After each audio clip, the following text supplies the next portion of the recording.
the Spanish Grand Prix at Jerez for 2023. And it is one of the big ones, this one.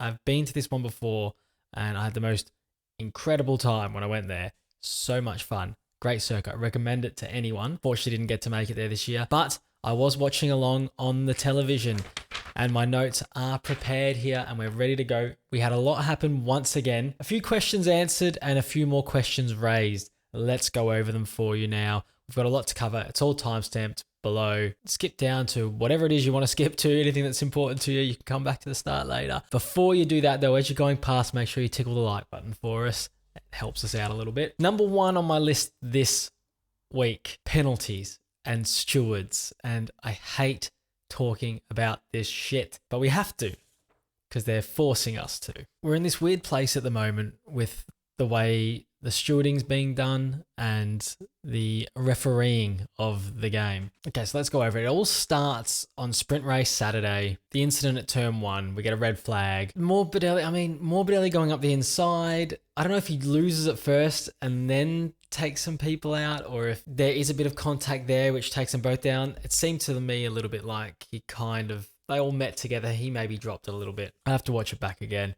Had a busy week. That's why the video's late this week. So we have a lap 1 incident. Morbidelli's punished for this with a long lap penalty.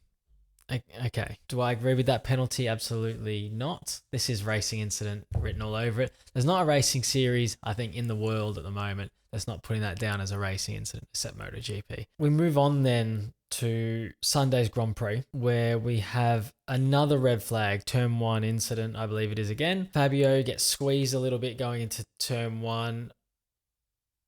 Turn 2. It's turn 2 each time, isn't it? Yes, it is turn 2. Turn 2 is the chaos corner. Of course, it's turn 2. We're going to turn 2 this time, and a little bit of a sandwich happens. Fabio's obviously trying to be aggressive because he cannot get anywhere near the front unless he is. There's the nature of the beast for him at the moment, and a few others. Goes really aggressive, looks for a gap. It closes on him. Big crash, red flag. Another restart. We're going to talk about the other incidents later. We're going to start with these first two because these ones are like so shit happens, racing incidents. I think we can all agree the only people that think that these are penalties are the people making the decisions. And it sometimes works out that way in sports where everybody watching it's like, this is bizarre and weird and why is this happening? And people in charge are like, this is the way we're doing it. Fine, but why? Like, I wouldn't mind getting some explanations. Now, I say that, but I feel like I do know what the explanation is, and we'll get to that in a minute. But these incidents, no point me analysing these till the day is done. I think almost every MotoGP fan is going to sit there and agree that these are just racing incidents. I don't. And if you think these should be penalised, I'd really like to know how many people agree with this kind of stewarding. Maybe you do. Chuck it in the comments. Tell us why. Yeah, why that is your perspective on it. I would like to know. We've all been, some of us new to MotoGP. Some of us have been watching MotoGP for a really long time. Even if you're new to MotoGP in the last few years, this is new to you, right? You're not used to this, right? Because it's just never been done this way. But anyway, we're moving on to our next incident, which is Pecco on Miller. Now, this incident is like the biggest non-incident I think I've ever seen penalised. Now, this wasn't a long lap penalty or anything like that. They just told him to drop a position. But this decision came late. By that point, Pecco was gapping Miller. And I thought it was a little bit weird that they didn't just do it straight away, or they were obviously making up their mind. Or was it? Well, if it's taking you that long to be like, drop a place, you've missed the boat. It's obviously not as cut and dry a decision as it needs to be for you to be like, quickly just drop that place. Because it seemed like it took forever. It might not have done when I watch it back. In my head at the time, I was like, that was ages ago. I mean, it could have been like half a lap. I don't know. But the point is he had put distance on him then. So it seemed to me like to be a weird decision. Now, with that incident itself is one of those ones that, like, if you've been watching MotoGP, like I said, some of us have been only watching for a few years, but that happens every single race. MotoGP, Moto2, Moto3. Someone's left you a little gap. You've just thought, I'll just fucking wedge in there, won't I? And I'll sit him up. And look, I'm there as an Australian hoping Jack Miller wins that race, right? I didn't care about that incident at all because he left a gap. And look, what's hurt him there, and I think this is an interesting point, there's a bit of contact. Now, I think that bit of contact, they've gone, well, there's contact, so we have to punish it. Because on a separate point, Miller, I think, is way more aggressive on Martin later in the race when he sits him up. But Martin sees it earlier and sits up earlier, but gets pushed way wider than that. But anyway, I think what does Pecco in here is obviously the slight contact, but also Miller being Jack, being a all action, emotional guy, gives the gesture, right? And I think the gesture makes it seem like he was more outraged than he probably even was. He was probably just like, and I think Pecco apologizing also didn't help him. And now they're mates. Pecco's apologized straight away, and Miller's gone, Pecco, what are you doing, mate? And I think that's where the penalty comes from. I honestly think that is it. Perhaps because there was actual contact, but that's not the only time don't know if I'm seeing penalties for every bit of contact like that. Now, to play devil's advocate, and there is no defending the Pecco one, because that's just not a penalty. That's just racing. But I mean, on the first two, Fabio and on Franco's penalties, both those incidents ended up in a red flag. They could easily make the argument like, look, we can't have every Grand Prix on a circuit where there's a couple of tight corners at the start with guys just bombing in there, being really aggressive because their bikes are a bit slow, so they have to be more aggressive. No, stay where you are, settle in a couple of corners, and then race. Right, we can't have restarts every week because there's a big pack and you feel like you have to be aggressive. So to play devil's advocate, I can see that perspective. On that, these incidents always aren't going to end up in a red flag. So I want to know what happens here if only a couple of guys go down and they get that cleared. There was injuries on one of them, so it took a while to clear everyone. Frankie's one, there was loads of bikes. Loads of guys got taken down. But I don't know that he was doing anything wrong. So at what point, I think we're punishing, here's what I think is wrong. I think we're punishing the result of the incident above the incident itself. The severity of the incident, what Frankie's done there wasn't necessarily dangerous. He's made a mistake. By the looks of it, he's kind of lost it on the inside. And obviously when you're on the inside of a pack with 6 guys on the outside here, and he wasn't really going in a way that was dangerous. He was just tucked up and on the apex, and guys squeeze in, and then you're right in there, and then you can drop it. The punishment doesn't fit the crime. On Fabio's one, I thought perhaps there's maybe more justification there because he did go in really at that gap, which almost wasn't there. But I think if neither of these end up in a red flag, do these guys get punished? Anyway, I've gone on about this for ages, but I'm just trying to wrap my head around it. And I'm trying to have this discussion because I want to know what all you guys think. Because if you agree with the penalties, please let me know. Don't think it's a contentious one because I think most people are going to agree that, especially the Pecco one and stuff like that, it's just there's nothing there. There is nothing there. Let the boys race. I did read a comment from Binder at the end of the Grand Prix about attacking into the final corner, and he did mention it played on his mind about going for that move that guys are getting penalised for it. Whereas back in the day, you could just Rossi Gibernau someone off that corner and it's like you win the race. Does Binder go for that and win that race? Pecco ends up in the dirt or at least wide on the corner. Has Binder been done in a win by the stewards? Now we're talking about Binder. Second thing I want to talk about is KTM, and I think I can safely say KTM's good. KTM is good. I was very reluctant to commit to this narrative early rounds. So it was all very be careful, they could just be, whatever. No, it looks, if you're getting 2 bikes up there that weekend, you're fine. And then don't forget, Miller was running near the front in Austin at one point. They've just been at the front everywhere. At some point in the weekend, they've been near the front everywhere. And for me, the way I see it at the moment, and Aprilia is another topic that I'm not going to go into today, but we're going to get into at some point.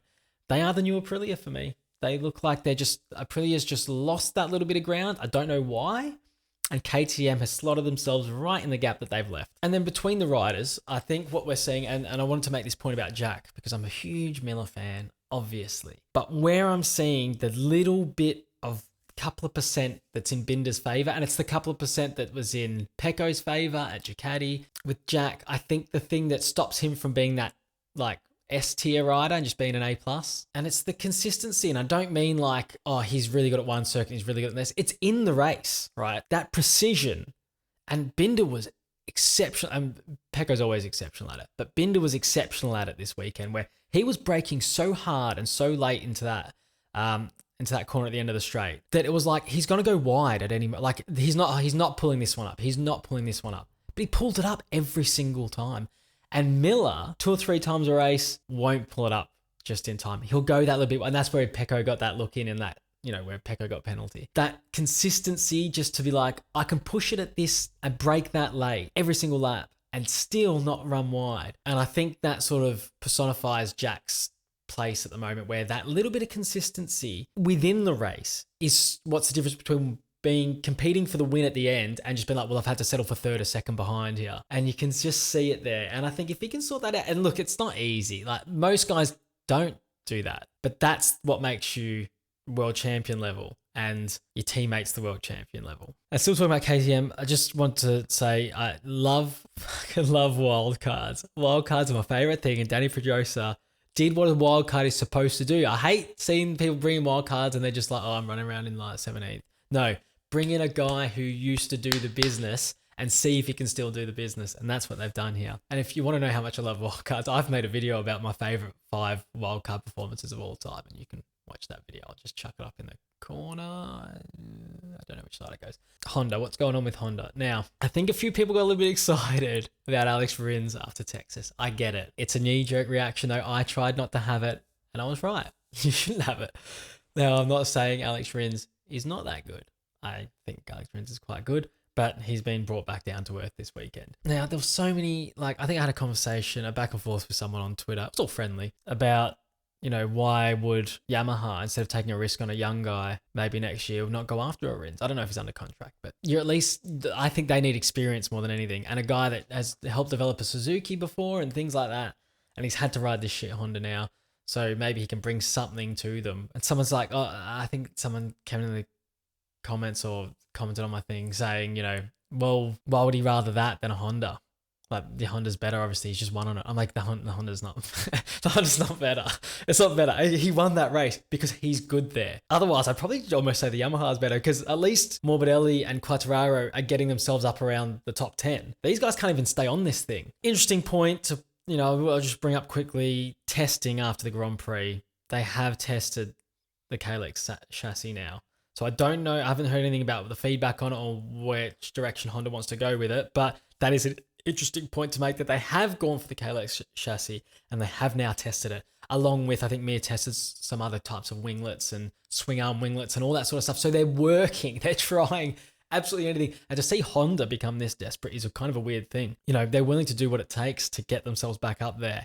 And, so they should, because they're just not delivering for their riders at the moment. And just quickly on Mir, now that I've mentioned him, it's like, what is going on there? I know it's hard with that Honda and whatever, but maybe I think you need to just think about getting to the end of Grand Prix if you're a Honda rider at the moment. They need to be telling their riders, I don't care if you don't score a point. We need the full laps in. We're going to may as well just chuck new parts on it now because it doesn't matter. You're not going to do anything until Marquez gets back, unless you're on back to Coda. So Rins can win again, but that's it. Anyway, Honda ran over. Anyway. Okay, so that's MotoGP done. We're done MotoGP.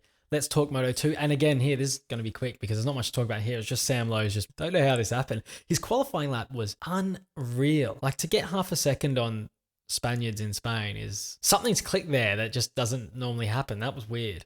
But then it wasn't a one-off because in the race, he absolutely brained him. Really good race. I like Sam Lowe's. It's good to see him up the front.